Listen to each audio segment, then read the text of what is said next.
Aloha, friends. It's Peter Dunn, Pete the Planner, returning back here on the Pete the Planner show after a sabbatical. I know, Kristen, every time I go on vacation, it actually feels like a sabbatical and not a vacation because I don't like going on vacation. Hi. What is the true definition? I thought a sabbatical had to be like a certain number of weeks long. It felt like I was gone for a year. Okay, fair enough. Kristen, I was in, I think the 50th state, maybe the 49th state, which was I was in Hawaii. Isn't Hawaii 49 and Alaska's 50? Sure. I don't know. I learned some things. First off, it was amazing. It was great. Okay. Second of all, the trip back to East Coast time, that's a rough one. Indeed. You said you learned some things. You've been to Hawaii before. Went on a business trip. It was 72 hours. So I didn't That's very different. Whatever. I didn't experience the culture. Dame joins us on the show now as he have technical difficulties. Now, what we're going to find out when he speaks now with the mic the mic's away from his face. So that means he's speaking into his computer. His sound is going to be hot garbage. We welcome now the garbage man himself, Damian Dunn. Hello, Dame. I hate everyone. Oh my gosh, he is in a cave. He is in a cave. Happy Friday, Andy. Dame, I just said I was in Hawaii. You know this. I learned two things I want to share with you all. Number one, there are not only wild goats that are just all over the place, but I encountered a beware wild donkey crossing sign.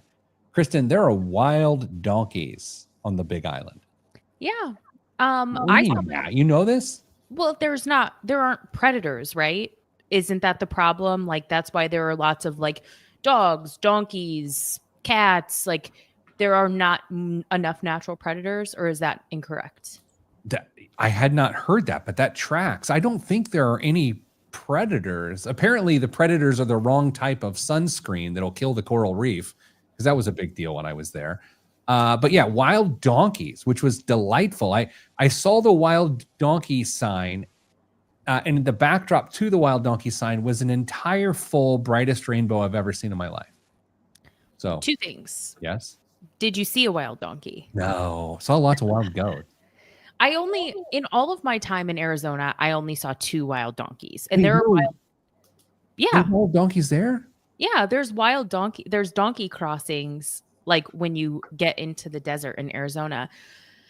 But two, you really missed an opportunity to save yourself some money there.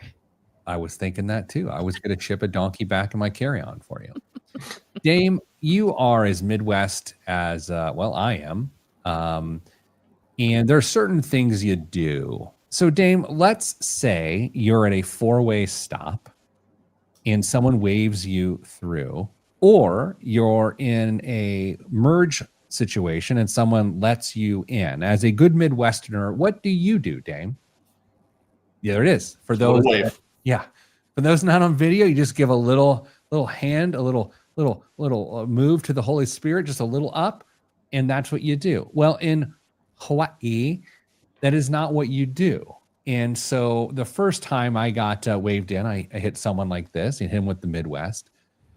And then I let someone in and they hit me with the shaka. So they hit me with the shaka, which if you don't know is like your thumb and your pinky only, and you kind of just shake it, the shaka. And so then I started doing that. And my kids are like, stop, you're embarrassing us. So I get back to the Midwest earlier this week. I'm at a four-way stop. Someone waves me through. I give them the shaka. Stop. And the person thought I gave them the finger. And so they're in the back. They're like behind me getting upset because they apparently thought the shaka was, another piece of sign language. And so that's what I've learned this week. I hate four-way stops for that very reason. Don't wave me on. There's a right of way. I will go when it's my turn. You go when it's your turn. Andy brings up a great point. There's so many roundabouts where I live that it's before we stop, it's sort of gone the way of the typewriter. Dame, you look sad, buddy. I'm so frustrated right now. I can tell. Get over it. Take a deep. Can we do some cleansing breaths? I got some cleansing bourbon in that barrel over there beside me. I might do some of that. Kristen, are you doing like breathing lessons and stuff? Maybe 5 minutes and 21 seconds. There it is. It wasn't Dame's mic. We're gonna figure it out one day.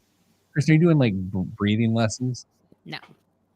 Whoa, there's some skepticism with that. No. I mean, not yet. I mean, next week we're third trimester, and then that's probably when I should start getting serious. Jeez, definitely by the 5th trimester, you should do something. Dame, so we're talking about the one big beautiful bill today on the show, and we're talking about how it impacts people's financial lives. One big beautiful bill. Yes. So naturally, I named the episode "You Down with OBBB?" Yeah. And I shared this with Kristen in the pre-show, and she gave me the look you would expect for her to give me. Yeah. Which is, how do we even begin to explain the joke there? Hello, Jason Brown. I don't know if there's an HR appropriate way to explain the joke. Kristen, have you heard of the hip hop supergroup Naughty by Nature? Probably not. Oh, God. Okay. In my defense, I'm really bad with like band and artist names. That doesn't mean that I wouldn't be familiar if you sent me a link to a music video not on your work email, because it sounds like maybe that would not be the right thing to do. Well, I mean, the cleanest way to go through this is OPP is, are you down with OPP? Yeah, you know me. You down with OPP? Yeah, you don't, this isn't registering. Your face hasn't changed. No. Really thought you were going to go with OPP. How can I explain it? I take it frame by frame it. Yeah. So it stands for other people's property, but it's nuanced beyond that. Oh boy. It's not like a theft ring or any sort of fencing operation. It's more explicit in nature. So we'll just leave it there. Anyway, the episode is "You Down with OBBB?" And Andy says, "Yeah, you know me," because she knows what's going on. And we also have a new sponsor on the show this week that we will share in the mid roll after. Oh no! Oh no! So after the second segment, we'll introduce you to what I was so excited about 2 weeks ago when we were last here. So it'll be fun. So speaking of the principal's office, goodbye. Yeah. Anything else? So we've been off a week or two. People thought we were dead. I don't think that's a thing. Kristen, you're anything going on with you that you want to put out there for anybody? I mean, no, still just cooking a kid. Yeah. Well, jeez. Dame? Nope. Nothing. Dame, you like to have lots of like good American dad moments with your kids where you're just doing some real dadding, right? I mean, you like love these moments, I Yes. say. So young Theodore goes to soccer camp, this away soccer camp. Last night was his first night away. And before he left, take him to my office at home. My kids know if I call you into my office at home, you're not in trouble, but we need to have a talk. Nope. Call him in. Have a seat, pal. Hey, look, this week we want to work on humility, some leadership, making an impact, mainly humility. So then I send him a text when he's on the way there, and I'm like, I just put humility. So last night, they had their first scrimmage or whatever, and he texts Mrs. Planner 3 words: "Cooked those fools." And I was like, man, that dad talk did not work. And I texted him, I was like, humility. And he put, "Oh, sorry, bro." I was like, okay, I am a pointless entity in that relationship. Okay. I mean, as long as he didn't say that to the other kids, right? He wouldn't have, no. But I mean, Yeah. I appreciate the confidence. It's good to feel good, as they say. Of course. Oh, Lord. In what I can only explain is an ever-expanding obsession of nutrition at this point in my life, I've added a new player to the stack, if you will. And I always feel like it's worth mentioning here on the show. Kristen's excited about this, less excited about Naughty by Nature. Indeed. Lion's mane. I've added lion's mane. Oh my gosh. Kristen's eyes just rolled all the way out of her head. Are you okay? No. She's not okay. Dame, do you need help here? I'm not. I mean, I've heard of it. I don't know exactly what it's used for, so I'm hoping you'll fill it in. Okay, well, it's nothing like illicit, but Kristen is upset. Kristen, go ahead, have at it. I bring it up, so if you wanted to take shots at me, you can. I mean, is there any actual research that supports that this is a beneficial supplement? Yes. In By fact, there is. who? The people who harvest it? Do your research. There is there's another thing I take that there is not a lot of research, and it's like it's not going to hurt you, but there's not a lot of clinical research to suggest it helps. Apple This cider one, vinegar. no, this one they're like absolutely a ton of research. Focus, clarity, cognitive function. But Kristen, here's the thing: freaking old. You? Yes, I'm an older person. Mm-hmm. Very old. I thought you were going to tell me that you were like, honestly, the level that you're at, I kind of am waiting for the day that you get like a continuous glucose monitor so that you can like see what your blood sugar does before and after workouts and meals. Like, really, that's kind of the level I thought we were at. You know, Dame, here's the thing that really interests me. What doesn't interest me is the patch on my tricep and poking my ish. I don't want to get poked. Like, I'm still a ninny, you know? Yeah, but you wear them for like weeks, right? I don't You can like be that. brave like every month. Have we met? No, I can't. Okay, let's do this show. Dame, anything else before we do this thing? Feels like wearing a glucose monitor for health-related reasons, like Pete would almost be like a version of stolen valor. Like the valor of diabetes. You're just getting you're just like doing it for attention now at this point. Oh no, it's just for health reasons. One of the reasons I wouldn't want to do is because I wouldn't want people to see it to gather that attention. So it is not stolen valor. Although I did wear fashion camo pants yesterday. Just when we discuss it on the radio. In 3, 2, 1. This week on the Pete the Planner Show, we answer your money questions. Here's how the show works. You email us at askpete@petetheplanner.com. That's askpete@petetheplanner.com. And we will make things easier to understand. If not, just make you feel smarter because we don't know what we're talking about. Speaking of we, I bring to you 2 certified financial planning practitioner. One by the name of Kristen Elanius and the other by the name of Damian Dunn. Kristen, you took issue with how I introduced you there? Well, a little, because you talked about how we might not be totally qualified yet to be talking about what we're talking about. Yeah. And then you led with our most prestigious designations that we both hold. So I really appreciate that. Well, it was the collective royal we, if you will, Dame. I don't know what I'm talking about, but that's why I employ the two of you to shoot me straight with great audio quality. How are you today, Dame? I'm doing great, Pete. Folks, I'm having some audio issues today, so I'm talking through just a normal computer. Well, we're not going to bring it up. Yeah, we're not going to bring it up. Right. That way you won't even notice. Appreciate that. Thanks. I love you. Okay, so here's what we're doing on the show today. I don't know if you've opened your daily newspaper, but the government has passed a new act, a new bill. It is called One Big Beautiful Bill. And it's an omnibus style bill. There's a lot going on, and there's a big impact on our finances. And by our, I mean your. So we're just going to spend the episode talking about the personal finance ramifications of this one big beautiful bill. What a great name. Kristen, there are a lot of things in this bill that are exciting to people and or upsetting to people, but we're going to do our best to limit our discussion today to personal finance. Okay? Is that fair? More than fair.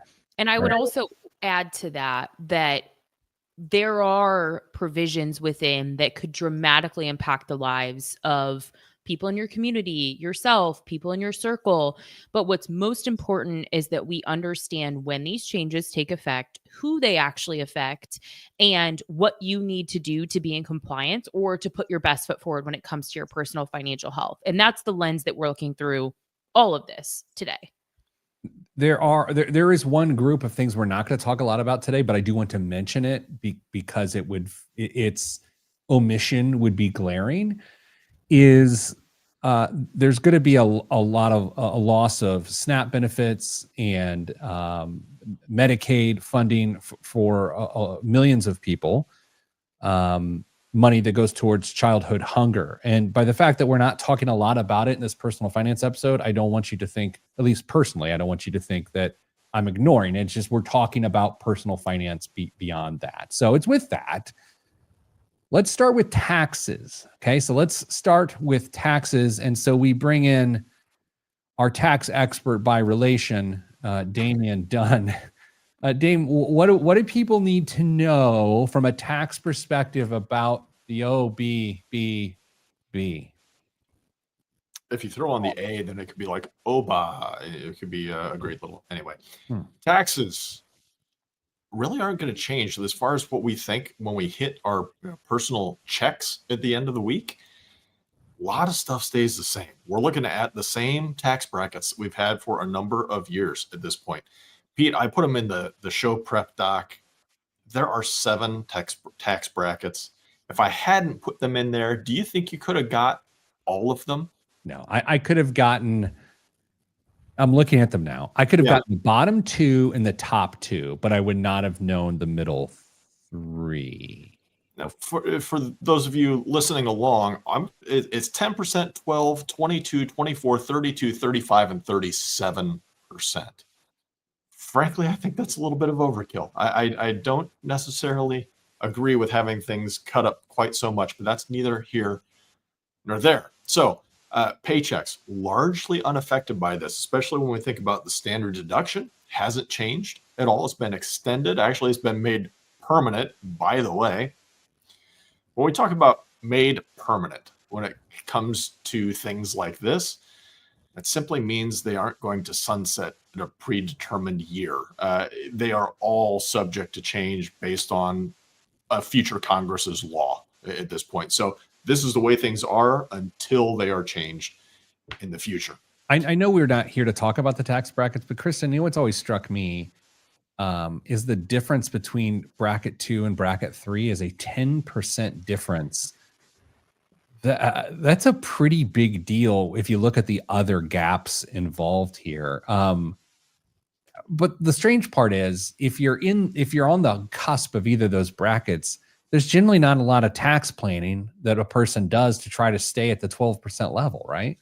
No, definitely not. And I was just thinking that too, because I was looking at the jump from 24 to 32 and I was like, ooh. Yeah, that one's a jump. That one hurts a little bit. And Dame, I don't think I caught this, but the reason this is a big deal, right, is because previously these brackets were to sunset. And I don't remember, was it this year or next year? It was soon. I don't remember the year exactly, but you're right. They were going to sunset. They were going to revert back to what they were prior to the Tax Cuts and Jobs Act. I don't remember what year that was passed either at this point, but 17. Thank you. So we were going to have some pretty big shakeups with how things were done. The standard deduction was going to change. And there's a few other things that I know we're going to talk about in this segment, but it would have been a pretty significant upheaval in our tax situation. I have a question. Oh, the hand was up. I didn't know if you were swearing in for a trial. What do you have? No, I have a question. As an honorary tax expert, Damian, do you think that this change, is exciting for tax preparers because they don't have to make changes? Like if I'm working in an accountant's office or a CPA's office, or am I excited because I'm like, well, I don't have to make any changes and I don't have to educate my clients on this? No, I don't think it's great that they'll have some continuity in this area, but there are a few other changes that were made in this law. I think there's a chance the 1040 looks different this year, and there may be even an additional form that comes along with it. Oh no. So no major impact for most people. The child tax credit did get a bit of a bump, but Dame, this is where this thing gets really nuanced, and there was a lot of debate over the SALT cap expansion. Yeah. I am myself trying to cut back on sodium, but help us understand the SALT. What is it here? State and local taxes, and prior to Tax Cut and Jobs Act, it was uncapped, and you could take the amount of taxes that you were paying for state and local and deduct those against federal taxes at that point. That came through with Tax Cuts and Jobs and got a huge reduction. It was capped at $10,000. So as they were preparing this bill, they thought, well, maybe we'll just go back to the uncapped version, and that didn't quite get through Congress. So they've got it set at $40,000 instead of 10. However, that phases out as well. Now, while we're talking about people who are going to be happy about it, New Jersey, New York, California, the income it starts to phase out at for married filing jointly, I think is around $500,000, which seems like a lot for a lot of people. But if you're in high income areas where this deduction would have really paid off, you might end up getting phased back to $10,000. So again, this bill, big deal, a lot of news, a lot of headlines. From a tax perspective, I'm not going to call it a nothing burger, but I'm going to say, as far as this, status quo goes, not a massive change as to what we've been dealing with. Would you agree with that, Dame? 100%. Now, Kristen, as we get into the next segment where we get into some major plot twists, I think we'll start that next segment is the planning around these changes is how you prevent yourself from getting shocked and scared and hurt. And so we'll do all of that next right here on the Pete the Planner Show. I'm Pete the Planner. I'm surprised Texas wasn't on that list. It could be. Those were just the ones that they listed. No big deal. But I'm saying that, like, collectively, I haven't really seen much mention, but their property taxes are so high. Yeah. And their state because of the no state income tax. So I'm just, maybe it's a wash. I don't know. Yeah. Dane, without going down too far down the path of did you like this big, beautiful bill or didn't like this big, beautiful bill, my question is to you, I'm trying to frame this because I don't want to turn into like a killer thing. My personal feelings are that the personal finance implications of this bill on the surface, the direct as opposed to the indirect personal finance, are marginal at best. I think it's going to feel completely different for certain groups of people. While we're looking at the core, like that last segment, I agree. I think it's going to be really, really minimal. But as we start to talk about the next segment, and it's hard for me to separate, the college loan stuff from somebody's personal finances and how they view everything through that lens, because that's a huge issue for those groups, especially if you're looking at sending kids to college and now how you thought you were going to send them to school, it just got taken out from underneath you. It's really challenging. I don't even know if I can say it's not a big deal, even though I think a lot of the changes that happened don't amount to much. The ones that do are significant enough that I think it's a really, really big issue. Yeah. You start to get into, Kristen, this idea of financially who really benefits and who really suffers. Because, and by the way, there's a lot of people that neither of that is the case. You're just sort of in the middle. My initial read of this is that the people who marginally benefit, and the people who suffer really suffer. And I without projecting, that's how I interpret it. I'm curious if you're willing to share how you think about that. I would probably agree with that. I'm thinking specifically of the Medicaid and the student loan changes. If you're someone who is going to be impacted by those changes, you're probably feeling a lot of anxiety about those two changes in particular. But for a lot of, using air quotes here, like the average household, the people that we're working with daily in our work, not a whole lot is changing with this. Yeah, Dame, I have this feeling that the biggest shock is going to be what we're about to talk about, which is the student loan changes. Like, people are a little bit asleep at the wheel. The last 2 or 3 years of student loan media has people just throwing their arms up, going, whatever. But this isn't a whatever. This is a thing. Oh yeah, this is very real. Will have very serious implications to the college landscape, I believe, going forward. I look at the reaction this legislation is getting specifically around the college portion of it. And I think, man, if this is what happens to college, what's the appetite ever going to be to make the changes that are required to Social Security, something like Social Security and its funding going forward? Because I just don't see a politician standing in that gap and saying, this is the fight we need to have. Unless they're willing to be a one-termer. Sure. That's what I'm saying. All right. So we will have this discussion on the air in just a moment. Before we do, though, this portion of the program is brought to you by Herculean Meal Prep. That's right. Honestly, my favorite thing in my life right now, Herculean offers frozen meals. They are not refrigerated. These things do not spoil. As I have mentioned off the cuff in the past, they last in your freezer for a year. You can buy them in store like I do. You can order online and pick them up in store like I did this week, or you can order online and ship them to your door. I even encourage you, when you order online or you do it in person, tell them that Pete sent you, because apparently you've already been doing this. And that's why we're talking about this right now. New flavor came out this week. Dame, Italian beef burger bowl. Had it yesterday for lunch. And let me tell you, my friend, life-changing. I love an Italian beef sandwich, but I don't love the idea that if I actually looked at the macros, which I refuse to do, it would be terrible. Well, this one was not terrible. Here's what I look for in a lunch choice very quickly. Number one, convenient. Got to be convenient. Busy person. Number two, I don't want it to break the bank. Okay. Number three, I want it to be delicious.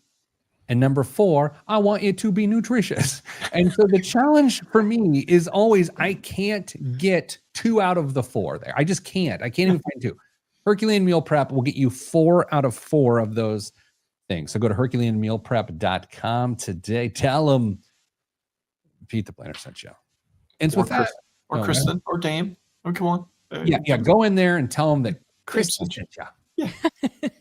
Don't do that. Okay. Back to the show in 3, 2, 1. Back on the Pete the Planner show, talking what the I'm counting. Hold on, stand by. OBBB means for you. I think I'm supposed to add the A after the third B. It's alphabet soup. But what does it mean for you from a direct personal finance standpoint? What we established in the last segment with my friends Kristen and Dame is that for most people, there is a marginal, if any, tax implication impact. Status quo for most.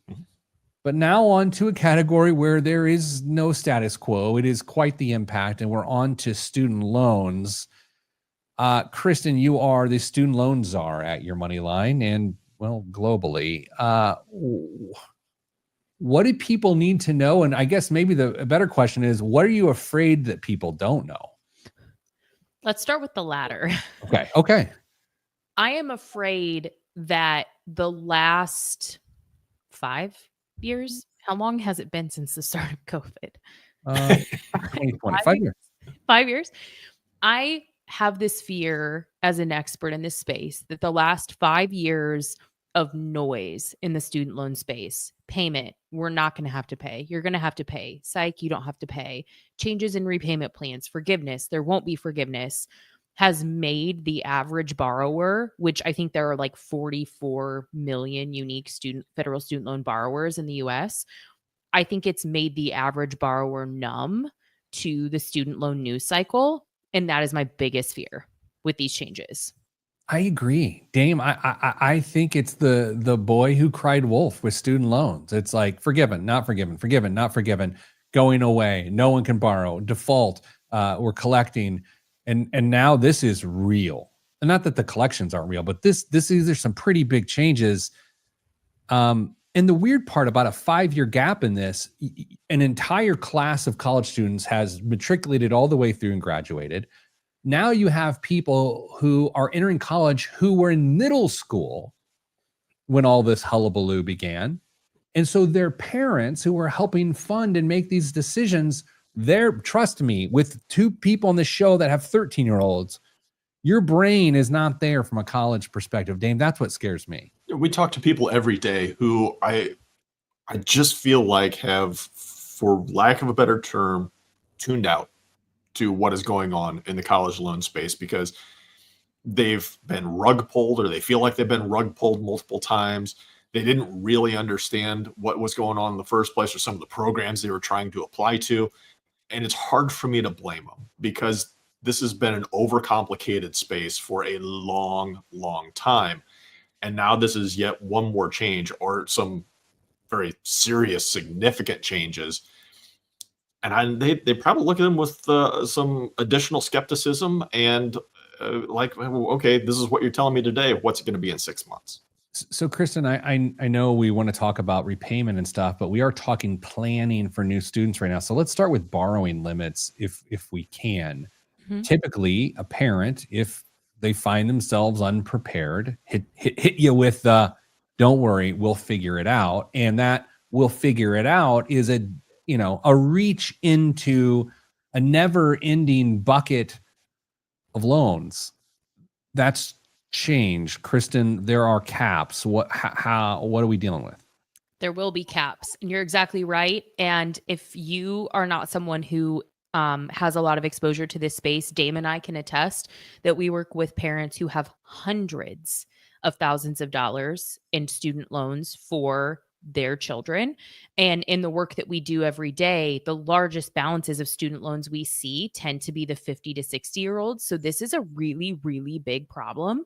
And there will be caps for Parent Plus loans. So Parent Plus loans will cap at $20,000 a year with a $65,000 overall limit, which is a huge change from the unlimited nature of these programs, or this program that we've seen in the past. And we've said it on the show in the past, former Vice President of the United States, Mike Pence, had over $100,000 of Parent Plus loans. Martin O'Malley, former governor of Maryland, I believe, had over $330,000.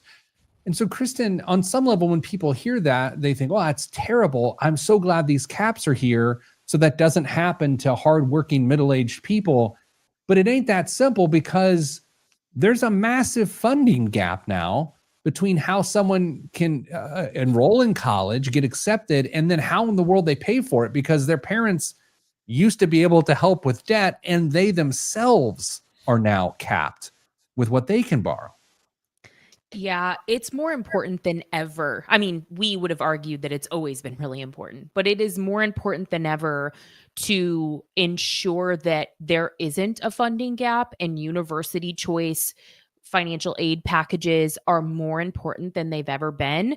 Because if you're not in tune with this space, my biggest fear is we choose as a family, as a household, a 4-year institution.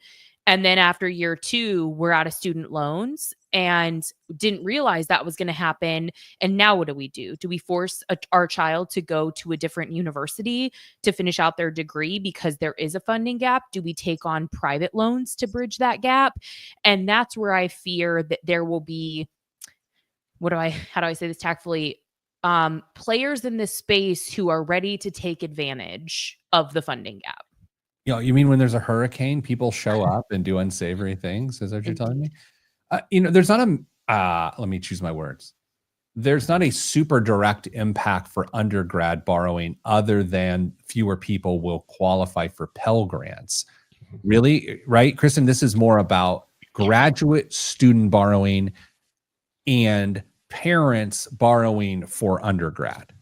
Yes, but because there are annual aggregate limits for undergraduate loans, and that's usually where Parent Plus comes in to fill that gap.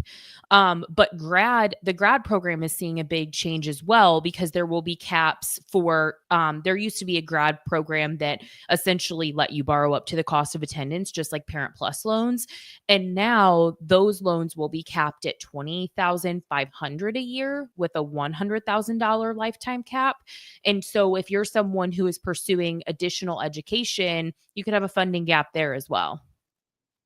Dame, what's interesting to me, and I read this early on when I read some analysis of the OBBB, is that this could impact the number of people that go on to become physicians, because with a postgraduate degree, if you're capped at $100,000 on grad school loans, that ain't going to do it.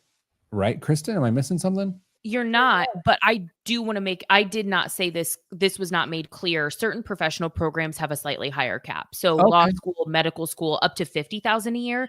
But if you're someone who's looked at like law school tuition, $60,000 is not an uncommon amount for a cost of attendance for a law school. So, I mean, you're talking about at especially your top tier programs, a funding gap out of the gate. But you're not wrong in that by and large, we're seeing more than $200,000 borrowed for things like medical school, law school, etc. Yeah, I think schools are going to have to get really competitive with how they package offers to potential students, and potentially start to reduce the cost of overall tuition, because there's already going to be an enrollment cliff, and so fewer people to take advantage of these offers anyway. So higher institutions are in for some serious hand-wringing in the future. Okay, so a couple things here.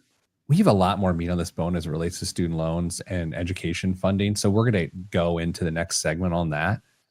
And I guess here's why I want to start with that. It's where Dame just said. I've read two different analyses of this bill. One says this is going to cause the cost of college to rise, and the other one said it's going to cause the cost of college to fall. I'm going to be honest, like many things right now, I don't know what to believe. So we will debate that when we come back, right here on the Pete the Planner Show. I'm Pete the Planner. I just heard a beautiful bird noise. Indeed. Dave. I didn't. What? What is going on? Are you in the bizarro world? Maybe. I yes. Let's just go with yes.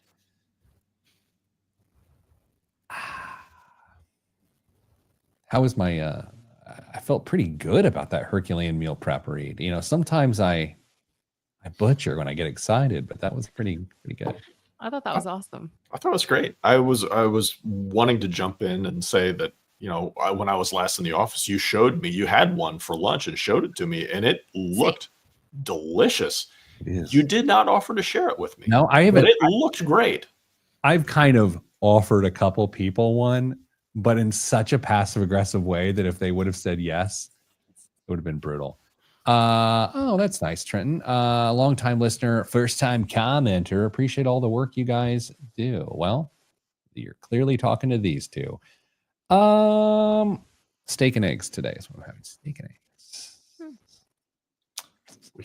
We had steak for lunch yesterday that we marinated for a little while, and steak for lunch. Jeez. I think I've just decided I'm going to just join the carnivore diet. It was that good yesterday. Dame in that 37% tax bracket. Fillets for lunch. Put it on the tab. Okay. You guys ready to do this? 3, 2, 1. Back on the Pete the Planner Show, talking about the impact of the OBBB on your personal finances, and where we have landed right now is varying commentary around, will this increase the cost of college based on the new borrowing provisions, or will it somehow decrease the cost of college? And now I'm going to debate it with two really smart people who are smarter than me, and they'll likely agree, and I'll be on the other side, and then I'll get my feelings.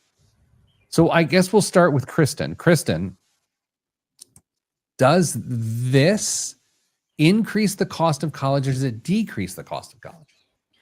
See, I feel like there's going to be a start gap in the type of college and what it's going to do. My opinion, just based on how this has, like, other provisions have worked, is that schools that are academically and financially competitive, like, I don't know if you saw this, but Purdue's ranked once again in the top 10 of all public universities. Yeah.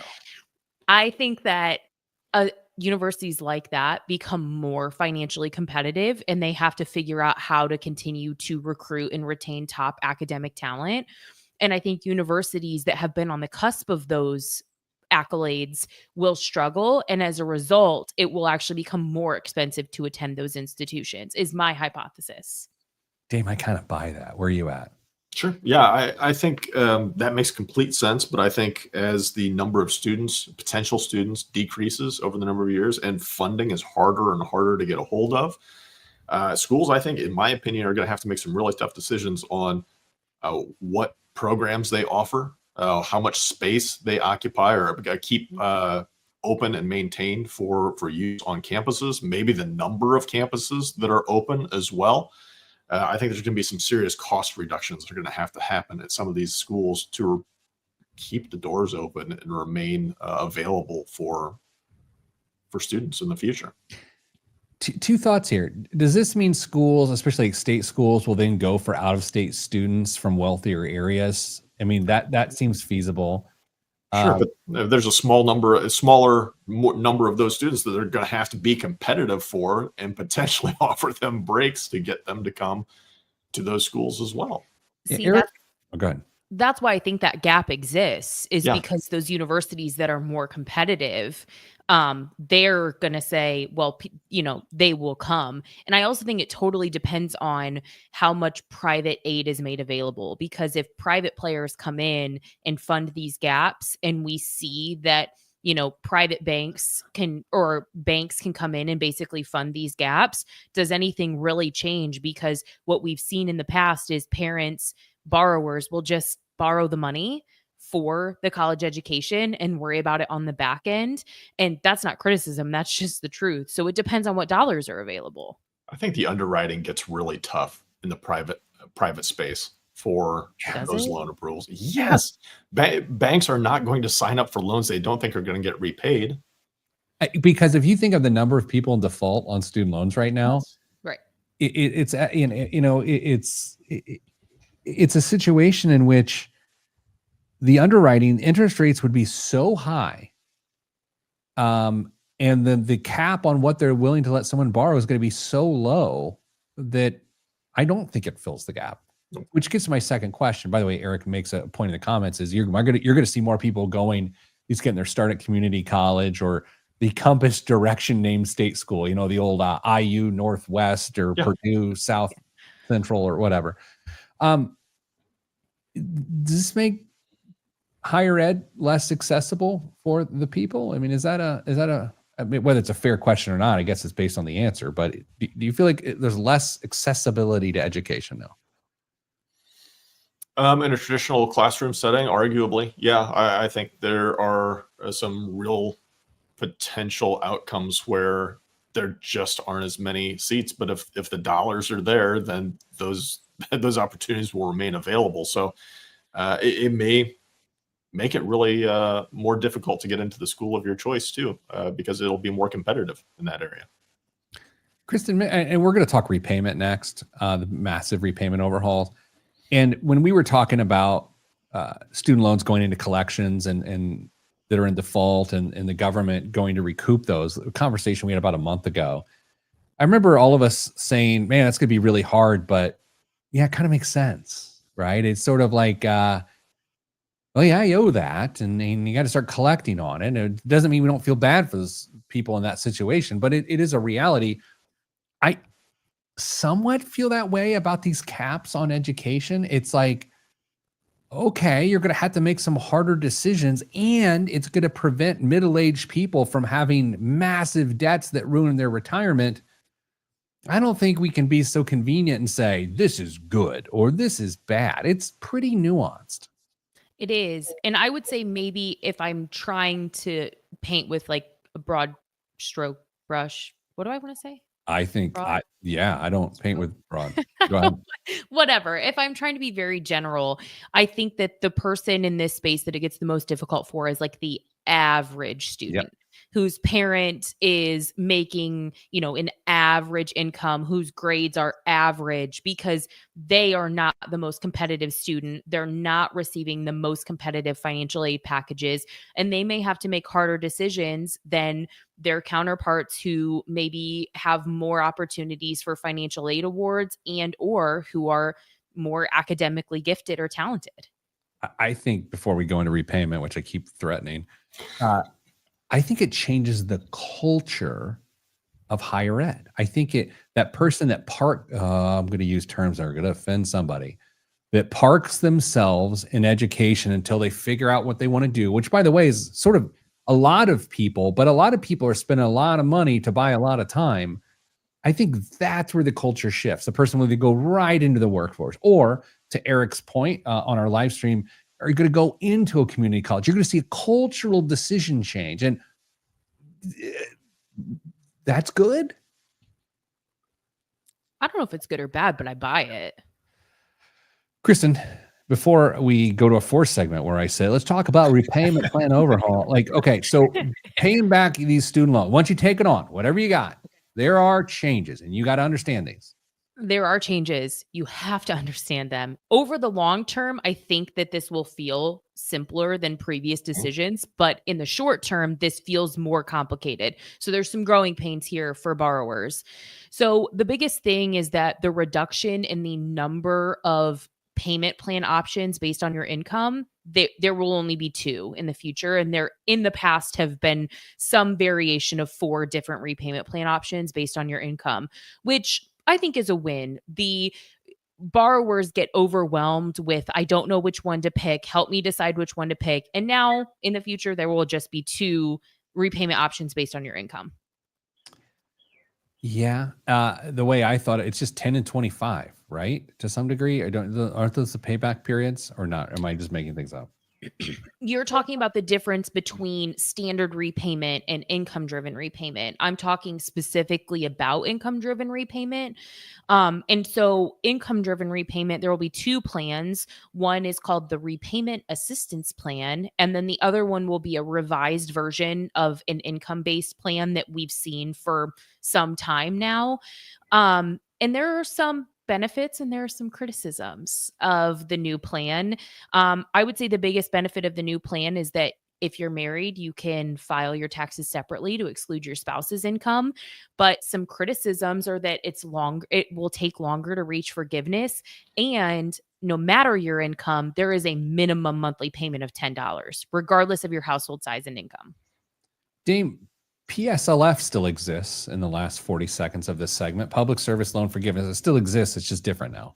Yeah, it still exists. The payment plans that will qualify will obviously change going forward once we whittle that down to the RAP plan or IVR. And then there could be some tighter definitions on who qualifies or what positions, or employers, I should say. Employers qualify as a qualifying employer. All right. I think we pretty comprehensive there. I mean, it's a lot to take in. At least we hit the personal finance implications of the OBBB.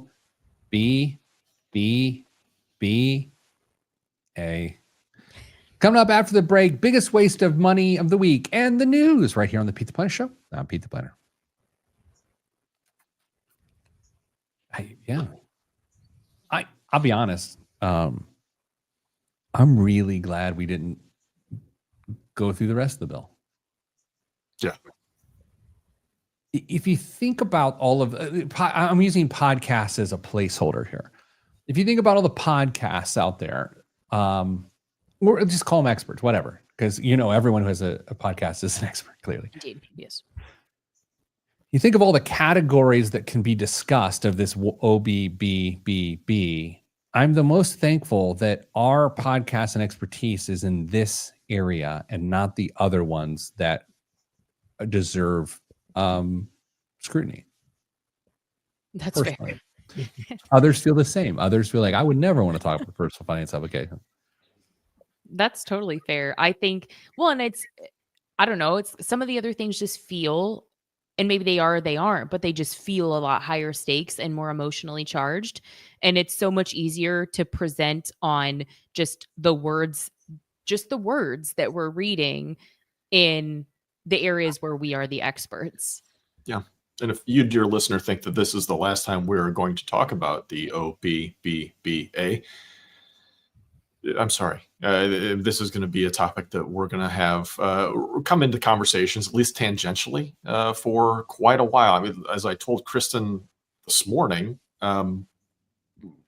Mrs. Advice is a CPA, and she's got 3 separate trainings this next week on how this actually works in practice, how these tax law changes work in practice.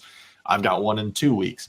And so we're going to actually figure out what this means for the average person, and then we'll be able to come back and tell you a little bit more directly about how this is going to impact you. So we're not done with it, but we want to try and keep it on the straight and narrow and just really dive into what it means for you financially. Dame, do you have any market stories in the news this week or no? I mean, I have like the one on NVIDIA becoming the top. Okay. Yes. Something like that. Can you hit it? Because I have some thoughts. I just want to. You want me to do that one for you on the top? Sure. Okay. Give me a little room on that. So, all right. That's show prep. Let's do the bomb. Jason says he feels like we really dislike the name acronym. It's not any more ridiculous than other bills like the Patriot Act. Well, I don't disagree. I don't disagree. I just think, I think for me, it doesn't matter. It doesn't matter. You're right. And they're all dumb names. Agree. And it's like a race to the dumb of like, let's have the acronyms spell something, a word, you know? How many bills, future bills, do you think are going to be named by GPT? All of them. Yeah, that's a really good point. I mean, are they any dumber than pharmaceutical names? No, those are just Scrabble tiles. I'll tell you, Skyrizi's still the best medicine. The best name. I don't even know what it treats, but I'll tell you, this is the best name ever. Skyrizi. We should get them as a sponsor, but I don't know what it treats. Doesn't matter. I feel like that could be dangerous. No one knows. 3, 2, 1. This week's biggest waste of money of the week right here on the Pete the Planner Show is, I just took all my friends off the screen. Is the Throne Toilet Health Tracker. Gut health is very important to overall health. Yet unlike activity, heart rate, temperature, or even oxygen levels, it can be hard to keep tabs on what's going on down there. The aptly named Throne clips to a toilet using a camera and AI smarts to provide an overview of gut health. It uses the Bristol stool scale to categorize stool while also keeping track of changes in urine color to track hydration. It installs easily, syncs wirelessly with a companion app, so there's no need to touch anything, and it's available for pre-order now, and shipments begin in January of 2026. That was shipments, right? Shipments. Okay. In not the number 1 month of the year, or it is in the number 1 month of next year, not number 2. What do you guys think the Throne Toilet Health Tracker costs? Kristen? I don't even want to begin to entertain this No, any it's your longer. job. You I- do your job. This thing, I'm thinking about other like tracking devices. This thing is $450. Okay, Dame. Here's what's on everybody's mind. Is there a monthly subscription to go along with That's this? True. God, that's an amazing question. I mean, if you're subscribing to your stool, that is a tough bag of stuff to handle. I will say, I mean, it's a medical device, right? I mean, that's kind of what we have to. There's a premium on this stuff. There's definitely a monthly subscription, by the It way. has to be. I will. Kristen, what'd you say? 450. 450. I think. I'm going to say the hardware is what gets you into the door, and you pay for the subscription. So I'm going to say it's 250. It is $400 and a $5.99 monthly subscription. Oh, that seems affordable. Here's where I get stuck on this, but besides every element of it. But I love data. You guys know me. True. My Whoop strap is I spend an hour a day on my Whoop app, and I wish I were lying. There's a camera, and that is concerning. There is a camera, and that is probably. We should move on. Yeah, there's jokes that we can't make, and we can. Dame, what's in the news this week? Move over. Microsoft. NVIDIA is now the world's most valuable company. The chip maker just crossed a jaw-dropping $4 trillion in market value thanks to surging demand for its AI-powered chips. Shares have skyrocketed from $14 to over $160 in this many months, Pete. This many months. 14 to 160. 24 months? Kristen? I know the answer. 18 months. 18 months. It's up. It's essentially doubled since April 3rd or something. Yeah, it's nuts. Absolutely nuts. By the way, I am long NVIDIA as a disclosure here. I'm long NVIDIA. Not investment advice. Not investment advice, but I just don't like to, I texted you guys last night, mid-afternoon, and it said something to the effect of, choose different words. Man, the market doesn't care about any of this tariff nonsense right now, any of these letters. And I heard a perspective this morning that I haven't decided whether I subscribe to this idea that this is just an extended version of the taco trade, which is another cute acronym for what people have named Trump always chickens out, that all of these threats aren't going to matter. And then the economy is just going to keep on doing what it's doing. And I kind of buy that, but the Canadian tariff talk did send the market tumbling today. So what do you guys make of the fact that the market is up 29% at market open today from its low in April? What do you make of that? What's it up for the year? It's up 11 or 12% for the year, something like that. I just feel, we talked about this a few weeks ago. I just feel like I don't know anything. We were talking about how I text my sister and said, hold on to your 401ks after some really major news dropped. And then Monday, the market was like, don't care. And I said, oh, I thought that was supposed to be like a given. I feel like I don't know anything. Yeah, here's what's wild, Dame. On the heels of this, Bitcoin has gone bananas, and crypto has gone bananas this last week. On Friday, June 27th, okay, get yourself back there. Okay. This is the day before I leave for vacation. A financial industry friend of mine, I've known forever, sends me a random text out of nowhere. I had not talked to this person since March. And it simply says, how much Bitcoin do you have? I was like, okay. So I answered the question, which is not a lot. And he said, next text, everything is going to zero versus Bitcoin over time. And I was like, okay, I don't even know what that means. But this person 2 weeks ago sends me a text that says Bitcoin's about to go bananas. What has happened in the last 2 weeks? Bitcoin has gone bananas. And I'm like, how do these things happen?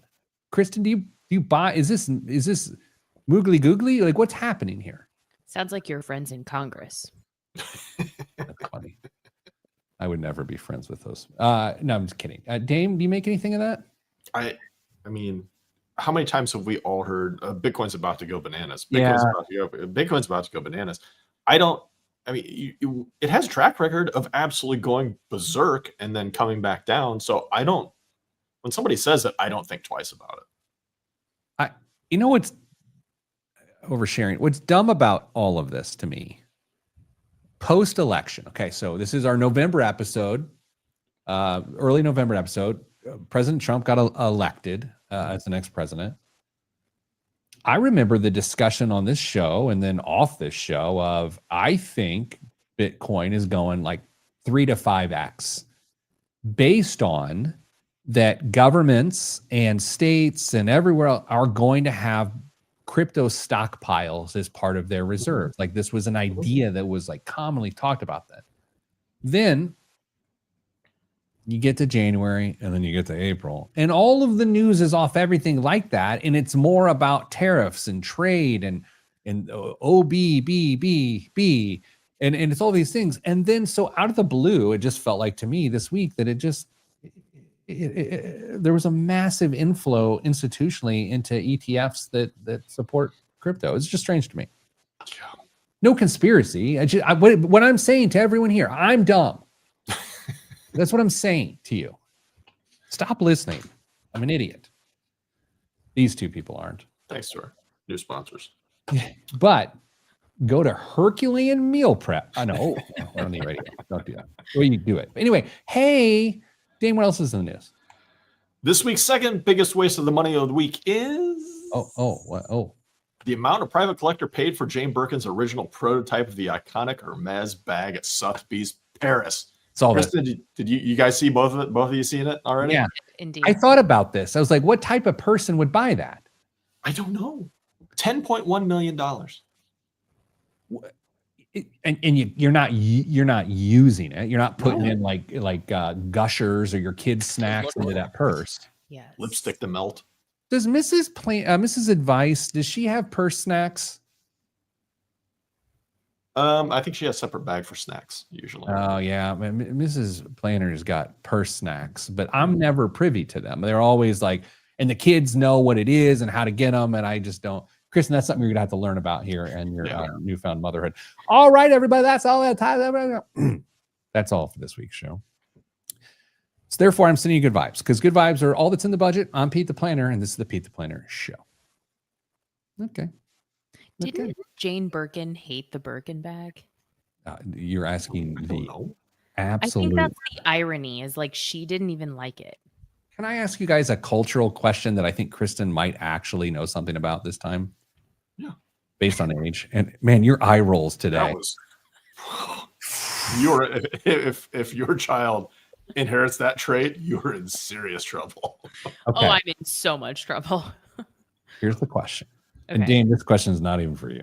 Okay. Kristen, are you a Love Island watcher? Oh, I am not. But culturally, do you understand it? Do you kind of get a sense of what's happening? I do actually. At my nail appointment last weekend, my nail lady explained the show to me. So now I am in the know.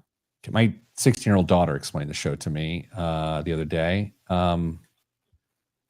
I feel culturally irrelevant a lot of times. Dame, there's such a massive movement of people who like and follow this show. There are watch parties at bars all over the country. Can I assume, like me, you know next to nothing about it? It just sounds like an STD swap meet to me. Boy, oh boy. We're doing that. Sorry. I feel he's been sitting on that joke because it was well constructed. No. Okay. That's all we got. Kristen, may wild donkeys cross your path. And Damian, may the hair on your head, I don't know, stay getting money.